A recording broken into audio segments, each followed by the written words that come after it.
Muy buenos días para todas y todos.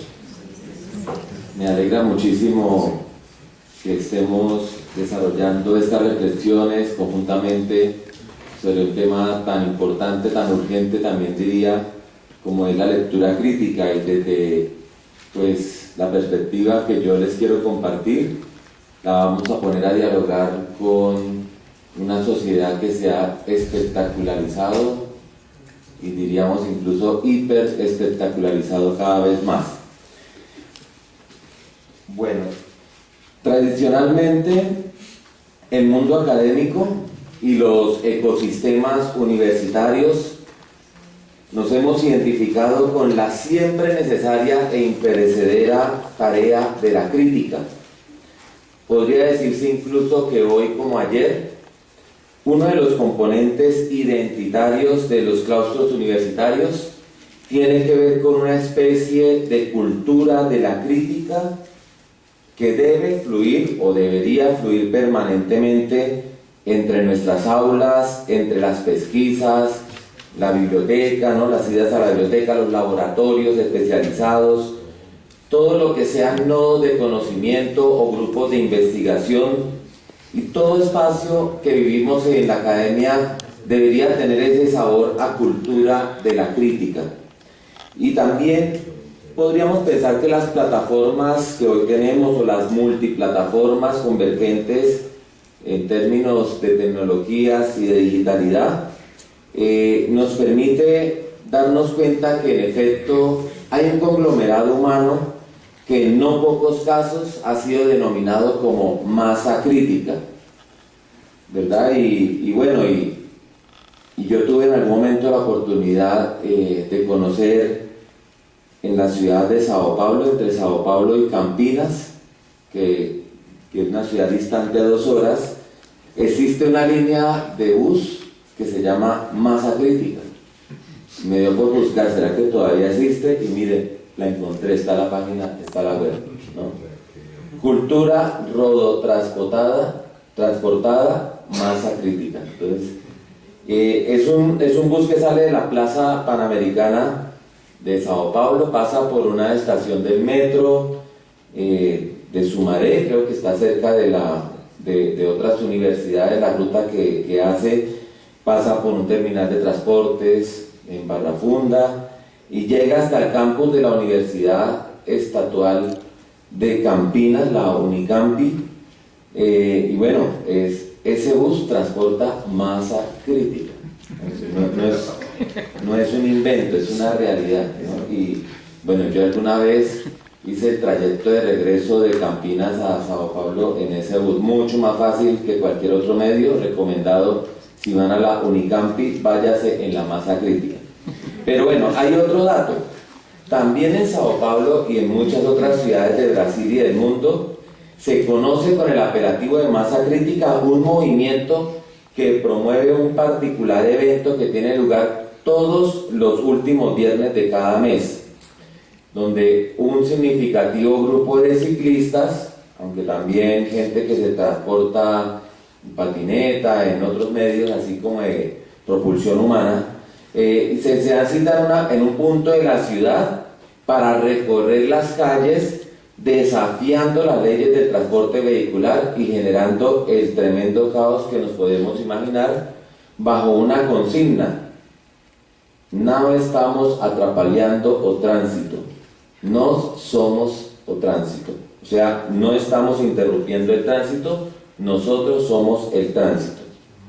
Evidentemente se trata de una forma de protesta de cuño contracultural que busca reivindicar la inclusión en el uso del espacio público y posicionar el empleo de la bicicleta como medio de transporte viable, rápido, económico, saludable, placentero y también, sobre todo en estos tiempos, ecológicamente sostenible, ¿no?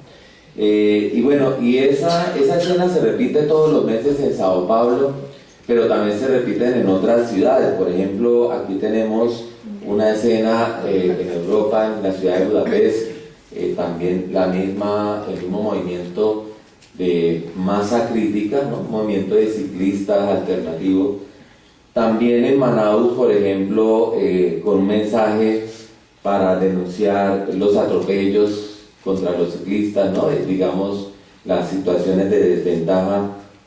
Y bueno, y también los hay de otras categorías, ¿no? Entonces también hay quienes hacen doble protesta, ¿no? Y entonces también dicen, no, tenemos que ser más fuertes, más audaces. Entonces también salen y con su desnudez expresan su protesta y su forma de sentar como un precedente.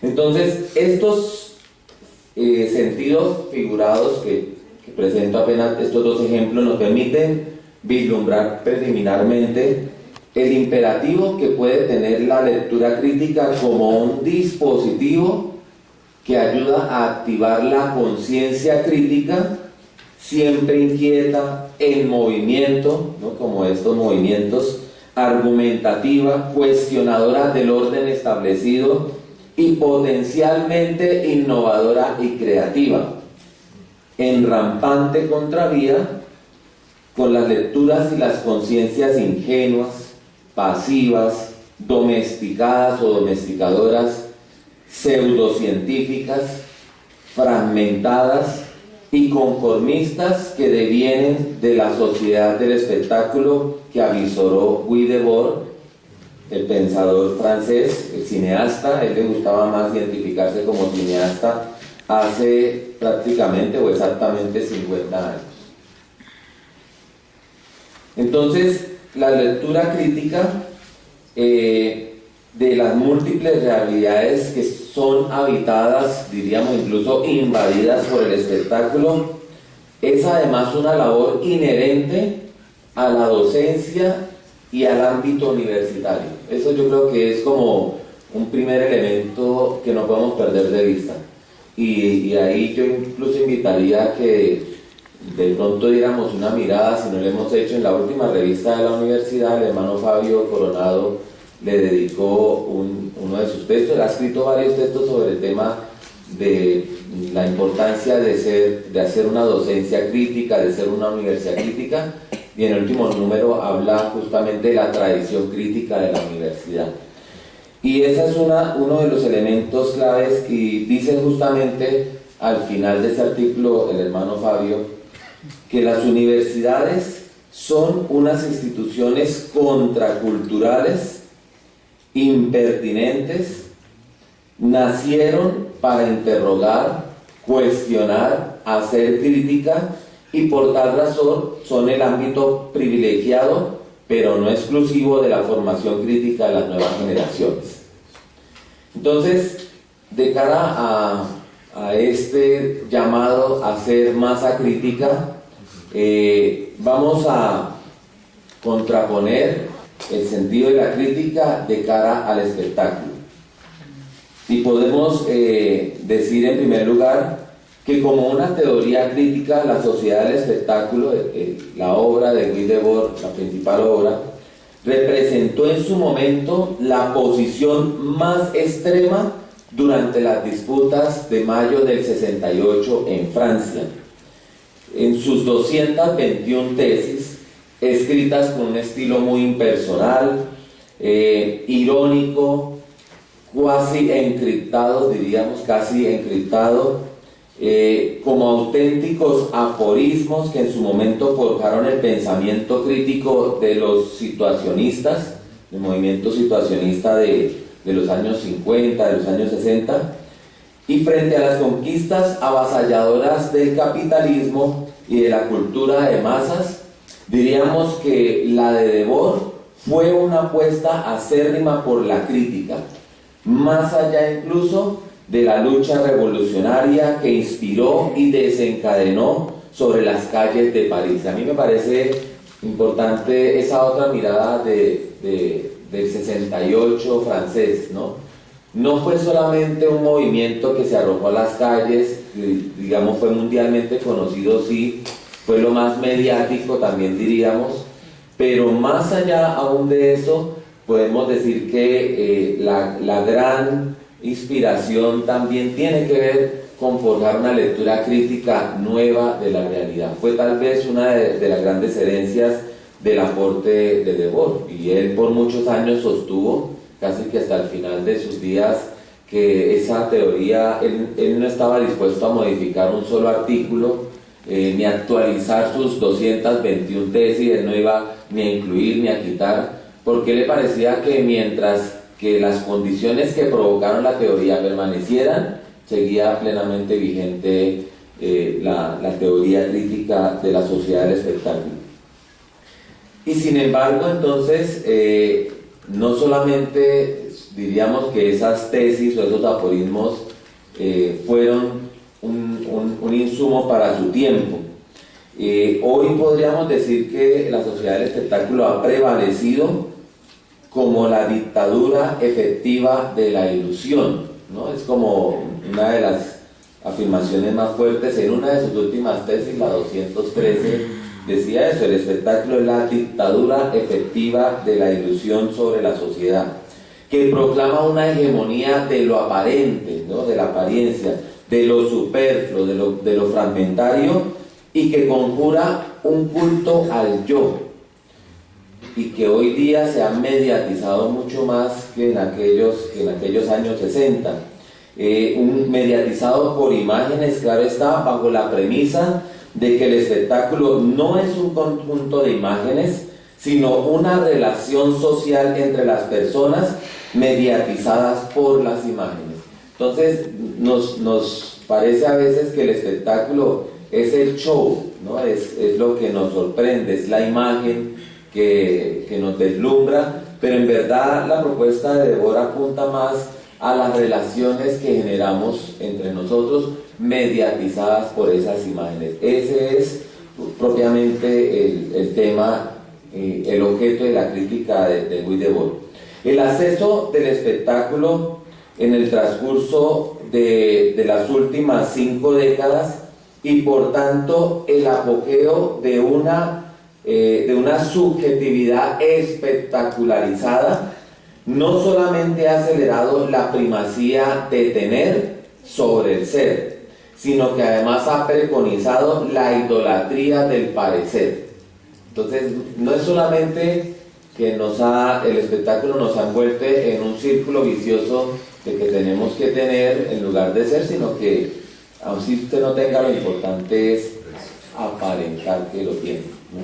Y veamos las páginas sociales, y veamos los eventos de impacto social tal cual, ¿no? La gente busca estar allí aparentando propiamente el parecer, esa es la prioridad. Entonces, el triunfo de un modo de vida enteramente basado en las apariencias y en la transformación de todo en mercancía. Eso viene siendo un poco las consecuencias del espectáculo a lo largo de estas 5 décadas. Y les tengo una noticia interesante. Ni el propio Louis Debord, tras su suicidio en 1994, se libró de ese karma. Él no escapó de la idolatría del mercado, que se apropió de su marca, digámoslo así, ¿no? Hizo un ejercicio de branding maravilloso para inmortalizarlo, ¿no? Él era el profeta de la sociedad del espectáculo y lo inmortalizó como una celebridad, como un vedette.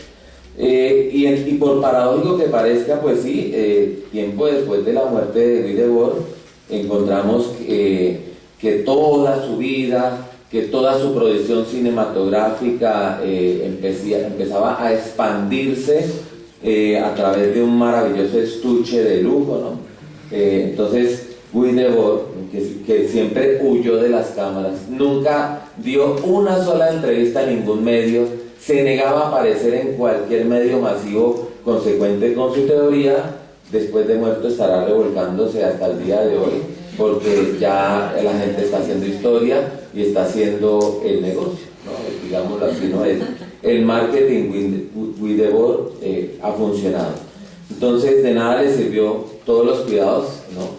Digamos, después de su suicidio, nada que hacer. Bueno, entonces, con la expansión de la sociedad red, fragmentadas bajo su propia esquizofrenia, nuestras sociedades se estructuran cada vez más en torno a una oposición bipolar entre la red y el yo. diríamos, es el siguiente paso de la sociedad del espectáculo. De este modo, el mítico oráculo que profetizó algún día Debord sobre la pérdida de la unidad del mundo, no solo se cumplió a cabalidad, sino que alcanzó su máximo apogeo.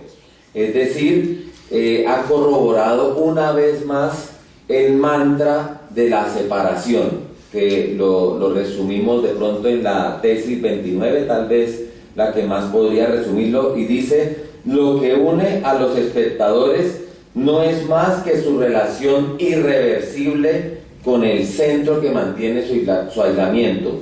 El espectáculo reúne lo separado, pero lo reúne en cuanto separado. Entonces la fragmentación a todo dar. Aún más, con la eclosión de nuevos y refinados prototipos de espectáculo en forma de realities, de youtubers, de instagramers, por ejemplo, la tesis 219 de la Sociedad del Espectáculo conserva plena vigencia. El espectáculo es también el desvanecimiento de la distinción entre lo verdadero y lo falso, por represión de toda verdad vivida en beneficio de la presencia real de la falsedad que garantiza la organización de las apariencias. Evidentemente, cuando la apariencia es lo primero, está en el orden de las jerarquías, la falsedad también lo es. Digamos, estamos ante una completa falacia. Y entonces el reconocimiento y el consumo de mercancías están en el centro de esa pseudo respuesta a una comunicación que no admite respuestas. Casi que la sociedad del espectáculo fue la que inició una era en la que la comunicación, tal vez por primera vez de una manera radical, no admitía retroalimentación, que la dictadura del espectáculo era así, no había manera.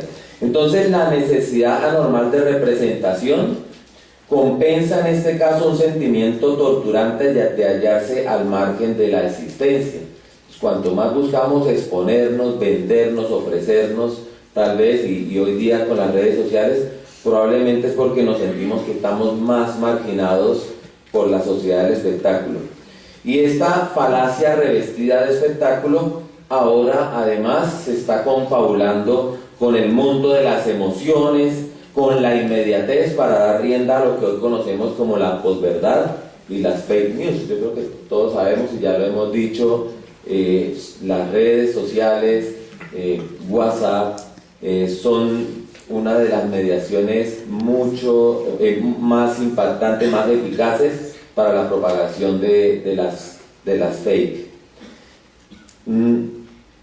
Juremir Machado da Silva, que es un periodista, un comunicador brasileño que ha desarrollado buena parte de sus trabajos de investigaciones sobre Guy Debord, él ha propuesto incluso que la sociedad del espectáculo hoy ha evolucionado, y él la llama la sociedad mediocre, y él juega con la palabra media en portugués y habla de mediocre, ¿no?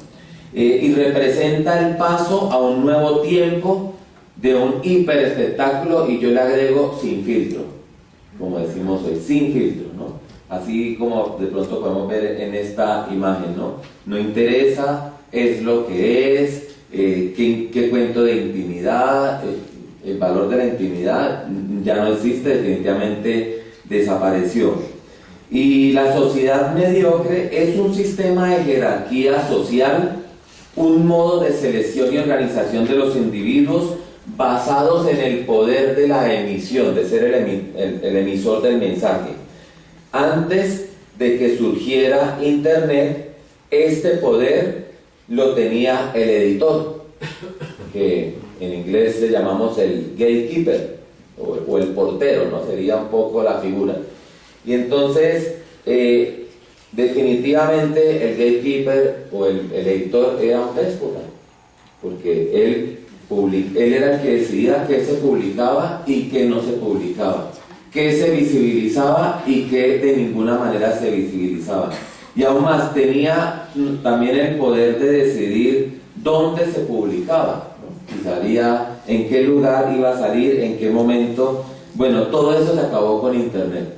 Internet mató al gatekeeper, ¿no? Lo borró.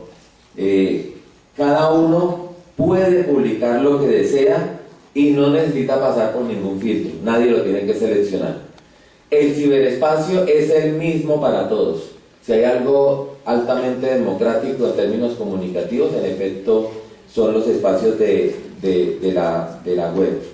Lo esencial, el acceso a la publicación está técnicamente garantizado y puede ser usado para divulgar ideas cuando se está más interesado justamente en generar un debate o en hacer circular ideas.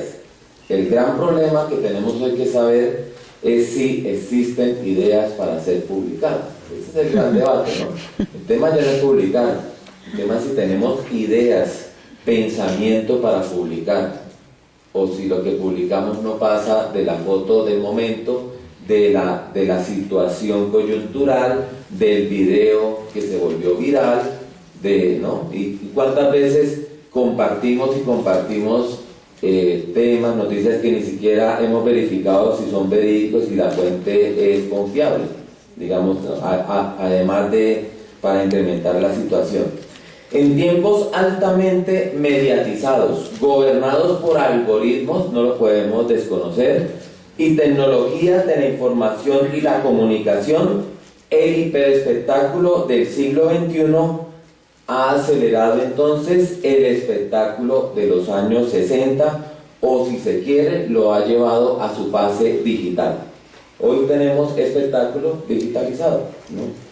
El hiperespectáculo es la victoria de la imagen a la carta, ¿no? Ya en la sociedad del espectáculo era la que nos llegaba, ¿no? La gran pelea era contra la cultura de masas, ¿no? Contra los medios masivos, porque las protestas eran ¿y por qué publican eso? Pero ahora tenemos la imagen a la carta, es decir, seleccionamos nuestro menú. Y también tenemos la victoria del pay-per-view, ¿no? Entonces, es también, es decir, está al alcance de todos lo que queramos buscar, y estamos entonces, podemos ponernos contrarios a la arbitrariedad de las emisiones en masa. Y por eso están temblando los canales de televisión. La televisión digital es un hecho, ya casi en Colombia está llegando al 60%, ya prácticamente superando a los canales tradicionales, ¿no? Entonces tendrá todo el poder y el impacto que quiera, por ejemplo, el grupo Caracol, mucho menos lo sabemos el grupo RCN y de ahí para abajo, pero la verdad es que la gente llega y se programa. A mí no me obligan a ver la serie cuando ellos quieren, yo la programo en el horario que quiero y que puedo verla. Incluso vemos a diario que en Transmilenio la gente está poniéndose al día con la serie de su preferencia, ¿no? Está viendo el capítulo de ayer, o está viendo las noticias el que lo quiere, o bueno, es decir, es el espectáculo a la carta, ¿no? Muy bien, entonces el contenido también podrá llenarse de silicona, podemos decirlo en un sentido figurado, ¿no? Al final de cuentas estamos en el poshumanismo y nada impide que el saber sea una prótesis. O bueno, seamos más generosos, o sea la inteligencia artificial en movimiento, ¿no? Eso también lo sabemos.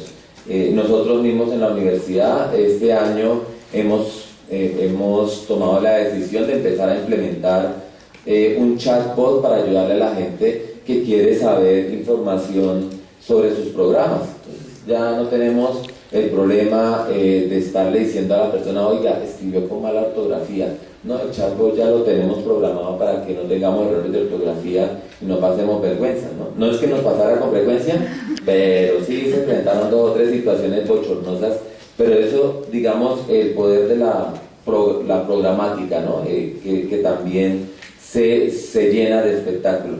Entonces, lo importante sigue siendo parecer. Y digamos que en los tiempos del hiperespectáculo es importante hacer parte de la tribu de los famosos, ¿no? Comulgar con los valores de las celebridades, incluso crear nuevos valores simbólicos. Eso es, hay que estar en el momento hay que ser precisos, ¿no? Entonces no hay que perder la oportunidad. Y les cuento, por ejemplo, si usted logra colocar un tweet en el momento, en la hora indicada, y fue el primero en hacerlo, por ejemplo, en revelar una situación, usted es famoso.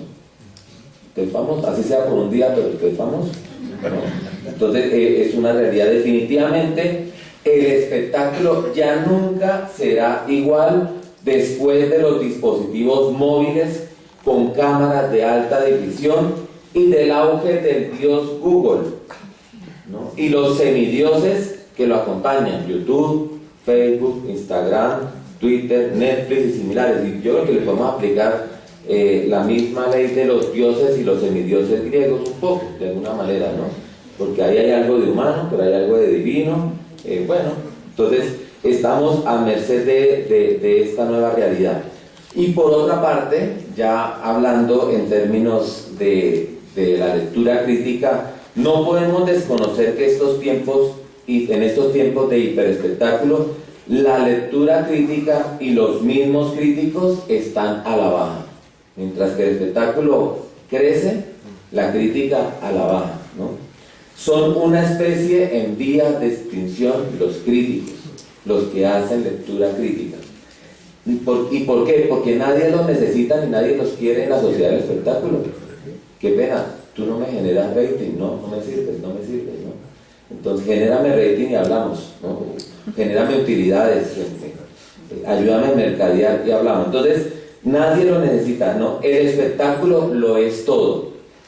¿Por qué atreverse a llevar la contraria? ¿No? Diríamos, sinceramente, tal osadía merecería por lo menos el calificativo de anacrónico. Entonces, usted va a ser crítico, es que usted no entiende que estamos en otra fase, no entiende que este es un mundo digital. Esas son las racionalidades. Sin embargo, Omar Rincón, uno de los pocos críticos que nos quedan serios, ¿no? Académico, pero con incidencia también en los medios, él asegura que los críticos sí sirven para algo, para molestar el ego de los empresarios, productores y creadores del espectáculo, de las artes, las letras, los medios, las tecnologías, las modas, los restaurantes, lo que usted quiera, ¿no? Que también hay críticos de gastronomía, críticos de arte. Entonces, vea, ojalá, y aquí voy a atreverme a expresar un deseo de corazón, que estas reflexiones de estos 2 días de foro pedagógico nos desafiara a pensarnos si podemos dar allí tal vez un muy buen aporte, muy necesario en este tiempo, en nuestro país, en América Latina. Es absolutamente necesario que ayudemos a fastidiar el ego de los poderosos, permítame decirlo así, para que, digamos, tengamos más equidad, tengamos incluso más justicia social. Digamos, hay unas razones muy de fondos y muy humanistas además, ¿no?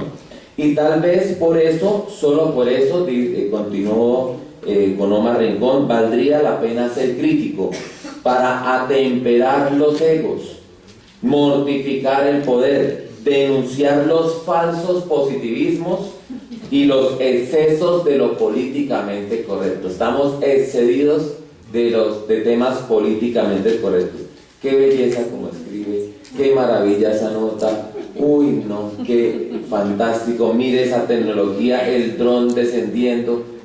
Todos estamos fascinados. Es políticamente correcto, pero críticamente es lo mejor, lo que nos conviene. Entonces diríamos, incluso a la luz de la etimología griega de la palabra crítica, que proviene del verbo krinein, que la esencia de la mirada crítica está en la capacidad que tengamos de separar, juzgar o decidir para provocar una crisis, porque eso es la crítica, provocar una crisis, que actúe como catalizador de verdades en tiempos de posverdades, ¿no? Y que nos permita además acrisolar nuestras propias subjetividades, ¿no? También crítica, crisis viene de crisol, entonces hay que acrisolar nuestras subjetividades también. De alguna manera u otra, criticar es practicar la libertad en uno y desde sí mismo. Y entonces, en ámbitos sensiblemente permeados por el espectáculo, podría decirse que el ejercicio de la crítica es preciso considerar al menos dos criterios fundamentales. Uno, la duda, la sospecha, la irreverencia y la desobediencia ante el poder. Este es un criterio para saber si estamos haciendo una lectura crítica de algún hecho, de alguna realidad. Si estamos dudando, de verdad sospechando, ¿no? Incluso proponiendo otros órdenes diferentes al que nos están mostrando. Pero el otro elemento clave es tomar una cierta distancia, en ese sentido lo que decíamos de la libertad. Se necesita tener libertad para distanciarse, para no meternos en la lógica de lo que estamos tratando de criticar, digámoslo con otras palabras, ser menos fans y más analistas, ¿no? Entonces, contenernos un poco, ¿no? Entonces, más análisis, menos fanatismo. Evidentemente se trata de poner en tela de juicio varios ismos: el fanatismo, el fundamentalismo, los totalitarismos, los nacionalismos, o incluso podemos decir los fascismos, los neofascismos que están emergiendo, para generar discusiones abiertas y diálogos sugestivos, con un talante, para nuestro caso académico, muy científico y argumentativo, pero de alcance eminentemente creativo. Entonces, desde este ejercicio de lectura crítica, podemos decir que hacer lectura crítica es por sí mismo un acto transgresor de los patrones clásicos de antaño. O sea, eso que siempre decimos, más de lo mismo, ¿no? Tampoco se complace en las razones de siempre. Eso de que aquí siempre hacemos las cosas de esta manera, ¿no? Por el contrario, la habilidad del crítico está en advertir con libertad e impertinencia la nube gris que se está colando en un cielo predominantemente soleado y despejado. El crítico es capaz de verla venir. O lo contrario, el destello de luz que se está asomando en un día opaco y lluvioso. Esa es la lectura crítica que se necesita ante la sociedad del espectáculo. Poder ver eso que no es absolutamente evidente y que a nadie le interesa evidenciar. Un crítico es, por tanto, un profeta de la verdad que no se somete a los dictámenes del espectáculo. Definitivamente, si se quiere hacer carrera de crítico, pues tenemos que también tener la entereza de soportar lo que pueda venir, ¿verdad? Bueno, entonces, dicho esto, y ya como para ir cerrando, yo sí quisiera que hiciéramos un ejercicio en vivo y en directo, a ver cómo nos situamos y cómo estamos en términos de lectura crítica de cara al espectáculo en su formato digital. Entonces, miremos esta pequeña caricatura, ¿no? Conocemos los tres monitos que de vez en cuando los utilizamos, pero nos han dicho que apareció el cuarto mono, que no ve, no escucha, no habla, pero absolutamente reúne todos los elementos, ¿no? Ese cuarto mono, una de esas caricaturas que a veces, de estos memes que a veces ruedan por ahí. Ser críticos y ejercitarse en el arte de la lectura crítica en tiempos de espectáculo y digitalidad conlleva un momento previo de autocrítica. Atención, y esa es como mi propuesta. Si queremos hacer lectura crítica, primero seamos autocríticos. ¿Por dónde está pasando el hiperespectáculo en nuestras propias redes sociales, en nuestras aplicaciones, y sobre todo hasta qué punto nos afecta, nos habita o incluso nos está alienando? Entonces, miren, aquí tenemos creo que unas 16 aplicaciones, posibilidades de interactuar, redes sociales, ¿verdad? Aquí las tenemos. Denle una mirada, piense un momento en las que usted utiliza, de las que ve ahí. Bueno, puede que no estén todas las que utilizamos, pero piense sobre todo en las que más está utilizando en este momento. ¿Cuáles son esas redes que usted más utiliza? Estas aplicaciones que usted más utiliza. Es fácil, ¿no? Ahorita como que usted dé una miradita al celular y ahí usted se va dando cuenta, oiga, sí, esta es la que yo siempre tengo como activo. Bueno, claro, aquí faltan muchísimas, ¿no? Faltan muchas. Por eso digo, si no está ahí alguna, pues usted señale. Bueno, entonces, la pregunta es, ¿somos consumidores o estamos siendo consumidos? Ese es el tema de la autocrítica.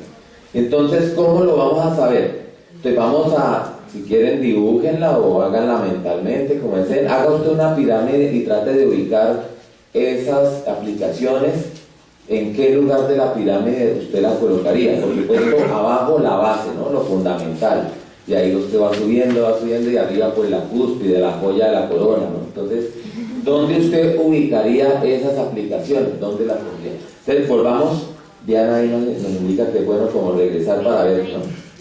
Entonces, haga un minutito de ejercicio, mire a ver dónde la pone. Bueno, yo puse 4 escalones, pueden ser 2 apenas, ¿no? Pueden ser 3, los que ustedes requieran. Pero haga el ejercicio, ¿dónde usted ubica esas aplicaciones? ¿Abajo, arriba?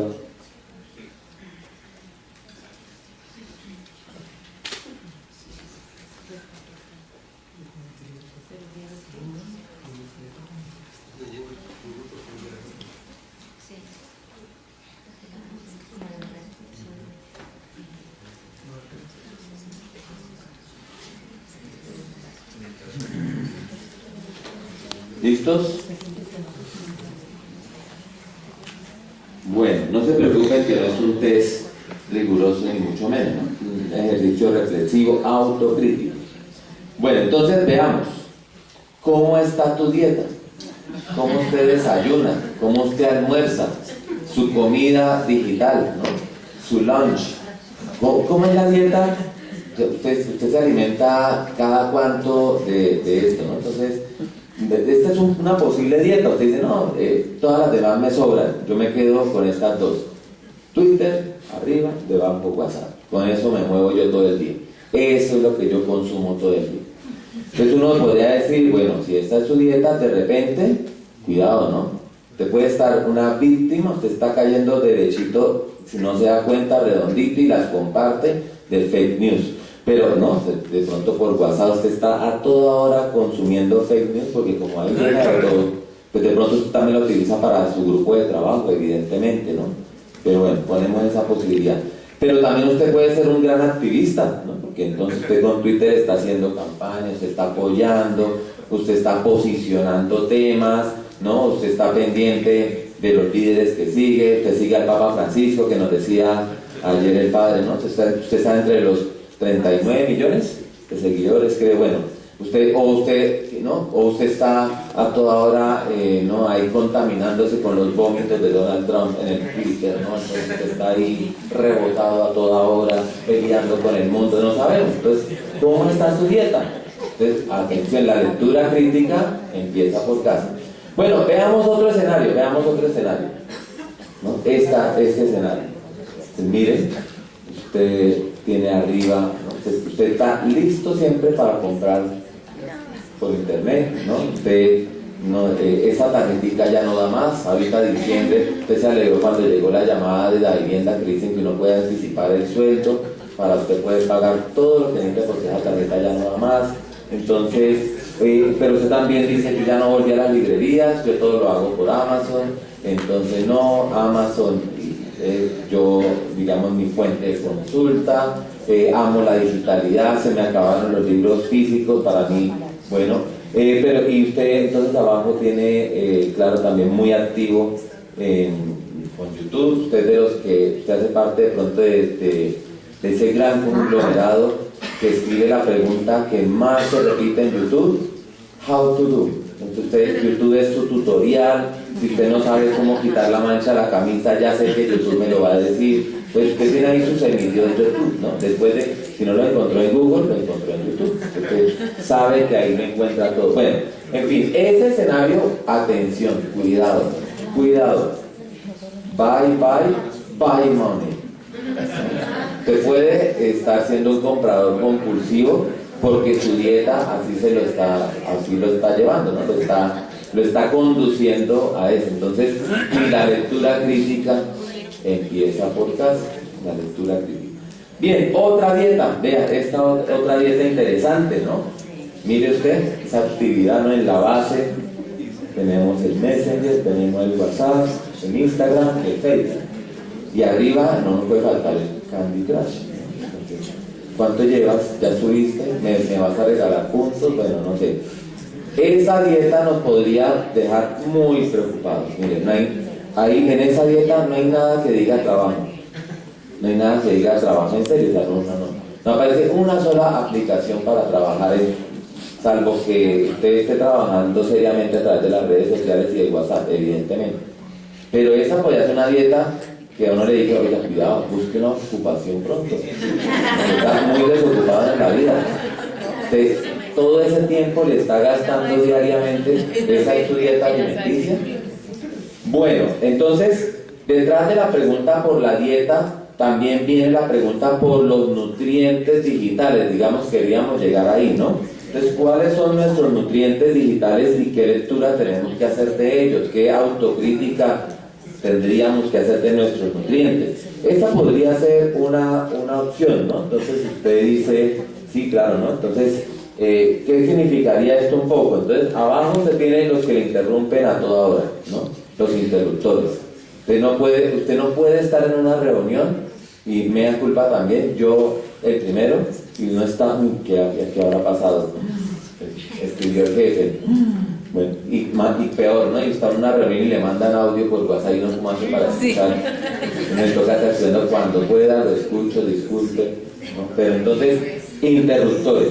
Pero mire, en la segunda línea, los algoritmos que no tienen fin. Entonces yo creo que a esta altura ya no nos preocupamos tanto, pues yo esperaría que no nos estuviéramos preocupando tanto por las veces que nos hacen like en Facebook, ¿no? Entonces, ay, ¿qué habrá pasado? El año pasado yo colocaba algo y mínimo 100 personas me reaccionaban, me ponían alguna carita, me ponían la manita, lo compartían, y ahora no, pues tranquilo, es que el algoritmo cambió hace ratísimo. Hoy día, si no pagas a Facebook, pues no vas a ser tan visible como antes. Y si lo tuyo es una empresa o un grupo, un tema más con pinta de mercadeo, con mayor razón, ¿no? Pero bueno, miren, también está en otra línea las que le matan a usted el sueño, ¿no? Usted no se puede acostar a dormir tranquilo si no ve el capítulo de Netflix que usted tiene ahí, ¿no? En la lista. Y el problema no es que decimos, veamos uno y ya. Veamos otro. Es un capitulito nomás. Y ahí se le acabó el sueño, al otro día, pues claro, el trasnocho, pero felices, ¿no? Vimos la serie. Y las adictivas. Bueno, y finalmente, internet saludable, porque también lo hay, ¿no? Entonces uno diría, bueno, ¿cuál sería un internet saludable? ¿Sería este? Y decimos, bueno, quién sabe si nos toca empezar a pensar si la pirámide debe ir así o debe ir de otro modo. Son interrogantes, son interpelaciones, ¿verdad? Pero uno diría, no, pero en la base está, no, la persona en primer lugar trabaja, porque si no trabajo, ¿cómo? La salud primero, bueno. Pero las relaciones interpersonales también se pueden desarrollar bien a través de los aplicativos y de las redes sociales que mantener. Hoy estamos en un mundo que necesitamos estar conectados, en fin. Termino diciendo que en este escenario el primer gran desafío para los docentes de estos tiempos está en llevar a cabo una lectura autocrítica de sus niveles de consumo de espectáculo en formato digital. Ante las aplicaciones y el uso de redes sociales, es pertinente preguntarse con frecuencia el qué, el para qué, el por qué, el cuánto, ¿no? La cantidad, el tiempo que invertimos, el cómo, y finalmente para descifrar el sentido de utilizar, de consumir, de hacer uso de todos estos medios digitales y así asumir por fin una postura crítica. Con toda seguridad, transitar por estas complejas sendas de la autocrítica será una fuente de aprendizajes y ojalá un primer paso para diseñar métodos, didácticas, instrumentos para avanzar hacia una propuesta de lectura crítica de la cultura digital en la sociedad del espectáculo. Muchas gracias.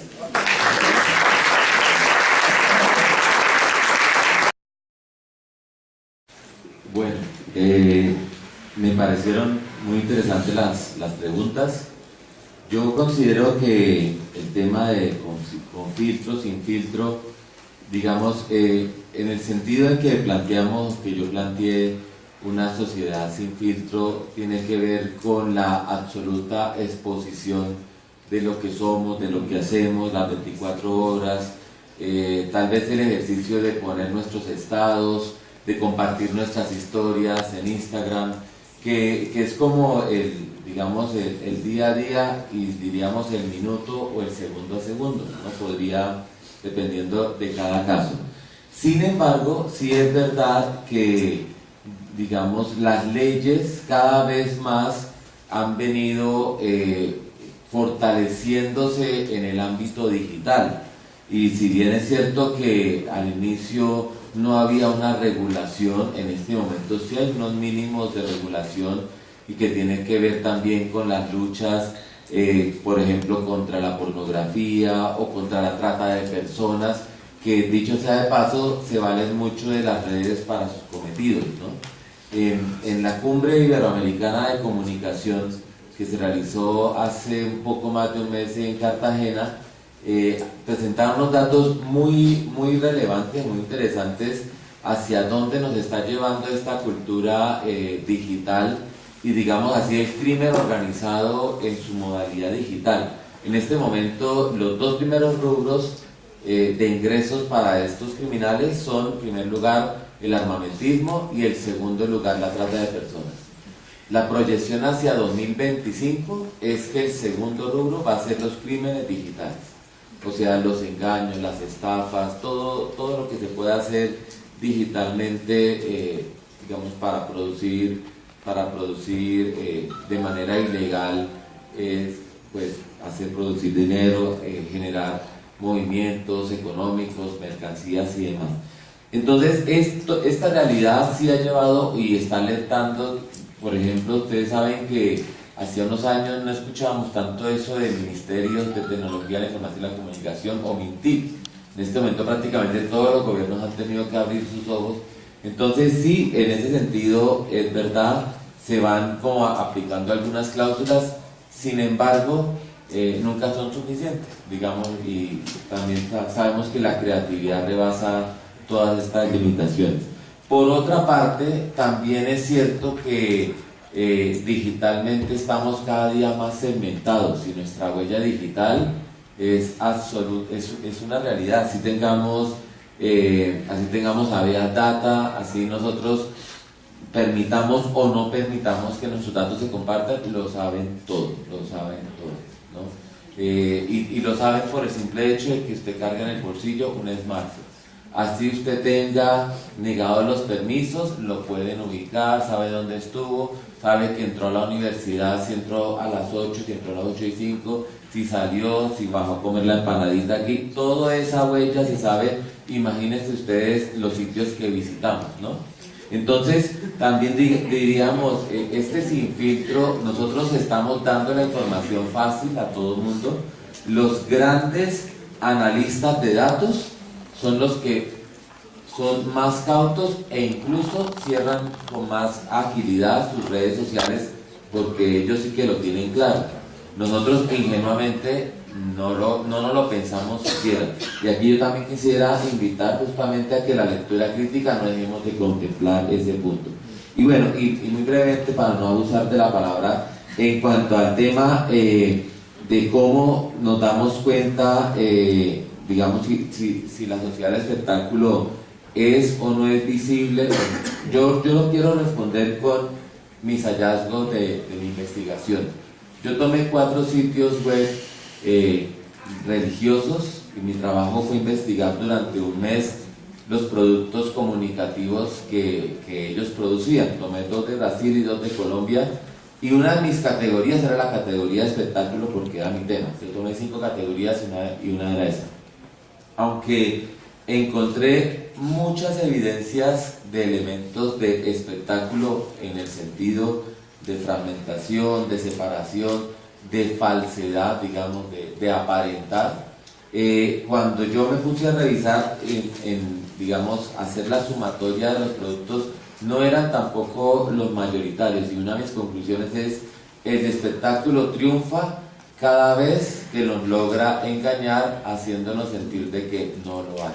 Esa fue una de mis conclusiones, es decir, el triunfo del espectáculo está justamente en la comodidad y, digámoslo así, en la forma como nos adormece críticamente ante su presencia. Y yo creo que hay que tejer o hilar fino y darnos cuenta ciertamente desde las lecturas críticas por dónde está atravesada tal vez la sociedad del espectáculo. Gracias, Oscar. Todos como muy puntuales. Me parece que hay que leer y hay que leer a los críticos. Yo creo que uno aprende mucho, uno aprende a escribir leyendo escritores, pero también aprende a hacer crítica leyendo a los críticos. Y yo creo que a veces esas pequeñas columnas uno las salta, ¿no? Digamos, si uno las ve en prensa o en digital, pero hay que leer esos críticos de cine, esos críticos de televisión, los críticos de arte. Creo que es un elemento que nos puede ayudar bastante, ¿no?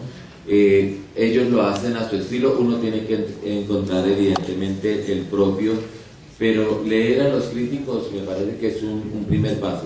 Y también yo pensaría que en estos tiempos, digamos, tan colmados de digitalidad, también tenemos algunas narrativas que nos ayudan a hacer lecturas críticas, o por lo menos nos provocan en ese sentido, ¿no?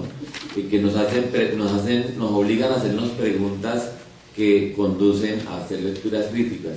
Yo incluso tenía la intención de presentar el promo de la tercera temporada de Black Mirror, pero digamos, por poner un ejemplo, yo creo que el trabajo que ha hecho Charles Brockett con Black Mirror, digamos, una serie fuera de serie en el sentido que se ha atrevido a decir en voz alta y ha convocado directores, o sea, él es un director de una serie de directores. Son series evidentemente que se pueden mirar por separado, no tienen ningún tipo de secuencia, pero cada una está abordando una tecnología o una problemática de la tecnología con el género humano, ¿no? Y yo sí me acuerdo cuando él apenas lanzaba la serie, y una de las primeras entrevistas que dio, cuando le preguntaban ¿y por qué ese enfoque, por qué esa manera de hacer crítica? Y él dijo: a mí lo único que se me ocurre responderle es que no creo que, aunque todos estos capítulos usted los puede pensar que eso es para el futuro, yo siento que si somos suficientemente tontos los tendremos aquí en menos de lo que esperamos. Fue la respuesta que él dio, ¿no? Es decir, no estamos hablando de temas tan de futuro, estamos hablando de temas que pueden ser muy, muy de hoy. Entonces yo creo eso, y bueno, y también creo que hay algunos autores muy provocadores. Ahora que hablábamos de la ética, yo me acordaba del libro de la ética del hacker, que pone en tela de juicio una serie de convicciones. Digamos, el solo título es bastante controvertido, ¿no? Entonces también un texto que vale la pena, de Pekka Jiménez, de pronto puede ser por ahí también.